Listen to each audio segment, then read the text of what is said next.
untuk mendidik generasi muda kita, pelajar kita, siswa kita kepada bapak dan ibu guru semua. Di televisi, di media sosial, YouTube dan lain-lain, banyak kita lihat hal-hal yang sangat mengecewakan kita, termasuk ada di daerah. Tolong ini bersama-sama, ini untuk masa depan. Ibu jangan hanya di sekolah saja, amanahkan itu anak-anak keluar dari sekolah itu betul-betul menjaga etika sebagai siswa. Jangan puas, jangan merasa cukup hanya untuk berdiri di kelas saja. Berilah pemandangan kepada anak-anak.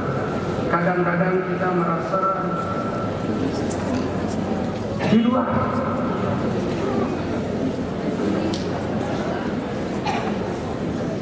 Logika kita di luar akal sehat kita. Masa pulang sekolah berkelahi